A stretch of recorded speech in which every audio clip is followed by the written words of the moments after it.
Selamat datang di channel Kang Pa. Di video kali ini Kang Pa akan berbagi tutorial bagaimana cara agar video Facebook tidak putar otomatis. Nah, tapi di sini bagi Anda yang baru mampir di channel Kang Pa, alangkah baiknya klik tombol subscribe terlebih dahulu dan nyalakan lonceng notifikasinya agar kalian tidak ketinggalan video-video terbaru dari channel Kang Pa. Oke, langsung aja kita masuk ke tutorialnya.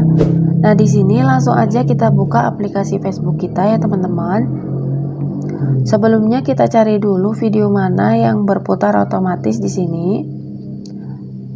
Kita cari aja, scroll. Nah, seperti ini ya, teman-teman. Jadi walaupun kita belum mengklik, itu videonya mutar otomatis sendiri.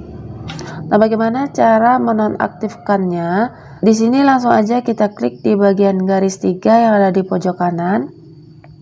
Kemudian kita masuk ke menu pengaturan dan privasi. Kemudian kita klik pengaturan dan kita masuk ke menu media. Nah, di sini perhatikan aja ada menu putar otomatis. Dengan data seluler ini diaktifkan ya, teman-teman. Nah, agar tidak berputar otomatis, langsung aja checklist di bagian jangan pernah putar video otomatis. Seperti ini. Kalau udah, langsung aja kita lihat lagi di beranda ya, teman-teman. Nah, video yang kita lihat tadi sudah tidak berputar secara otomatis ya, teman-teman. Nah, itulah tadi cara agar video Facebook tidak berputar otomatis. Semoga bermanfaat. See you next time. Bye-bye.